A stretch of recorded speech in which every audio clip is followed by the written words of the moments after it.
Si vous êtes malade, je voudrais en quelques mots m'adresser à vous qui peut-être vous débattez avec une maladie, qui luttez afin de retrouver la santé. Ou alors vous connaissez des personnes qui se débattent dans une maladie, qui souffrent et qui ont besoin d'être aidées. J'espère que ces quelques mots vont vous encourager. La Bible dit dans le Nouveau Testament 3 choses très simples et très claires au sujet des malades. Elle nous rappelle que le malade a besoin d'être visité. Matthieu 25, « J'ai été malade et vous m'avez visité ». Le malade a besoin d'être soigné, cela paraît évident, et le malade a aussi besoin d'être guéri, selon un ordre très clair de Jésus, « Guérissez les malades ». Nous avons plusieurs promesses, plusieurs moyens de guérison, et je voudrais juste en rappeler quelques-uns. Nous avons la prière personnelle, la prière communautaire. Nous avons les promesses autour de la Sainte Seine, promesses de guérison. Le jeûne et la prière, la proclamation personnelle, les prononciations et les énoncés des mots de Dieu, des noms du Seigneur, qui sont également une force et une puissance pour et en vue de la guérison.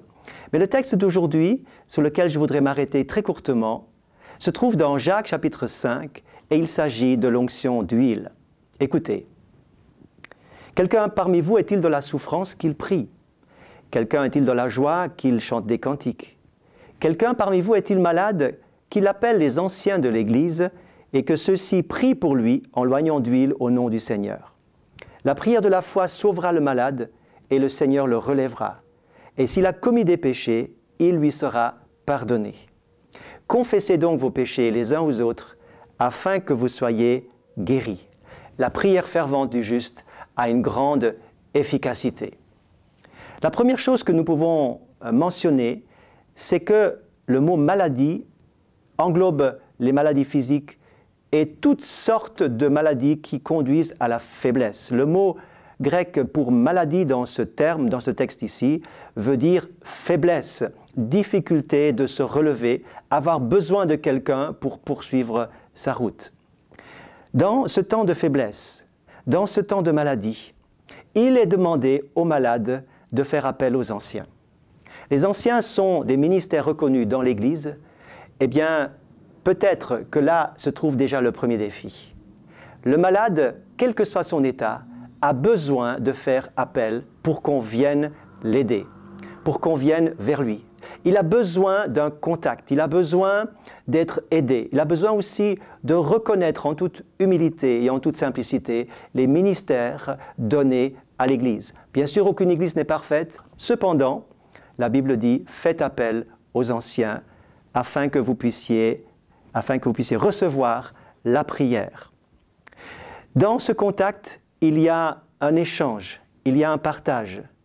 Il y a une compassion échangée. Et j'aimerais insister sur ce mot, la compassion des responsables est tellement important en face et vis-à-vis des malades. Ces malades qui vont être touchés en recevant l'onction d'huile, ils ont besoin de transmettre et de témoigner de cette compassion énorme, cette compassion si grande et si parfaite que Christ a pour chaque personne qui est faible, qui est fragile, qui est finalement malade et qui a besoin d'être relevé. Il nous est ensuite dit qu'il faut confesser nos péchés les uns aux autres. Il y a cet échange dont je viens de parler, il y a cette communication, il y a ce besoin d'ouvrir son cœur et de révéler finalement les choses cachées afin que toute chose soit clarifiée, afin que rien ne fasse obstacle à la prière. La prière du juste, de celui qui a été justifié par Christ. La prière du juste est puissante, elle a une grande efficacité. La prière de la foi, la prière dans l'humilité, la prière dans la compassion, la prière dans la communion fraternelle a une grande efficacité et le Seigneur répond à la prière. L'onction d'huile, l'huile était autrefois un cosmétique qui donnait une brillance, un rayonnement, donnait une beauté à la personne.